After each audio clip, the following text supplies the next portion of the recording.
പല വിദ്യാർത്ഥികളും ചോദിക്കുന്ന ഒരു കാര്യമാണ്, ഒരു സെമസ്റ്റർ പരീക്ഷയുടെ ഒരു പേപ്പർ എത്ര തവണ എഴുതാൻ സാധിക്കുമെന്ന്. അതിനു മുമ്പായി വിദ്യാർത്ഥികൾ മനസ്സിലാക്കേണ്ട ഒരു കാര്യമുണ്ട്. ഡിഗ്രി എന്ന പ്രോഗ്രാം കംപ്ലീറ്റ് ചെയ്യാൻ യൂണിവേഴ്സിറ്റി തരുന്ന ഒരു ടെന്യർ പീരീഡ്, ഒരു ഡ്യൂറേഷൻ പീരീഡ് എന്ന് പറയുകയാണെങ്കിൽ 6 വർഷമാണ്.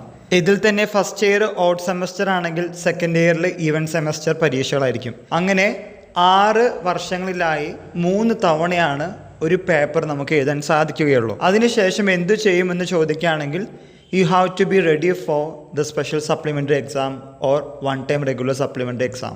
ഇതിൻ്റെ അവസാനഘട്ട ഓട്ടത്തിലാണ് 2019 അഡ്മിഷൻ വിദ്യാർത്ഥികളുടെ ജൂൺ 10 മുതലുള്ള 4ാം സെമസ്റ്റർ പരീക്ഷകളും ജൂൺ 23-നുള്ള 2ാം സെമസ്റ്റർ സപ്ലിമെൻ്ററി ഇംപ്രൂവ്മെൻറ്റ് പരീക്ഷകളും. ഇതിനുശേഷം അവരെ കാത്തിരിക്കുന്നത് ഈ പറയുന്ന one time regular supplementary examination അഥവാ സ്പെഷ്യൽ എക്സാമിനേഷൻ ആണ്. ഇപ്പോൾ നമ്മൾ വാതോരാതെ 2019 അഡ്മിഷൻ വിദ്യാർത്ഥികളുടെ കാര്യങ്ങൾ പറയുമ്പോൾ ശ്രദ്ധിക്കുക. പ്രത്യേകിച്ച് 2020, 2021 അഡ്മിഷൻ വിദ്യാർത്ഥികളുടെ അവസാനഘട്ട ഓട്ടത്തിലാണ്. ഫൈനൽ ലാപ്പാണ് പരീക്ഷകളൊക്കെ.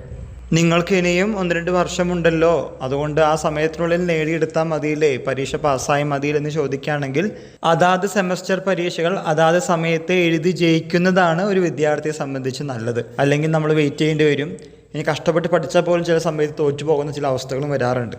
അത് ഒഴിവാക്കണമെങ്കിൽ, പ്രത്യേകിച്ച് ആ ഫൈനൽ ലാപ്പൊക്കെ ആകുമ്പോഴാണ് ഇങ്ങനെയുള്ള സംശയങ്ങളും കൺഫ്യൂഷനും പിന്നെ ആകെ ഡിപ്രഷനൊക്കെ ആയി വരുന്ന അവസ്ഥ, അത് ഒഴിവാക്കാൻ വേണ്ടി പ്രത്യേകം ശ്രദ്ധിക്കുക നിങ്ങൾ. അതുകൊണ്ട് ഇനിയുള്ള പരീക്ഷകൾ നല്ല രീതിയിൽ എഴുതാൻ നോക്കുക.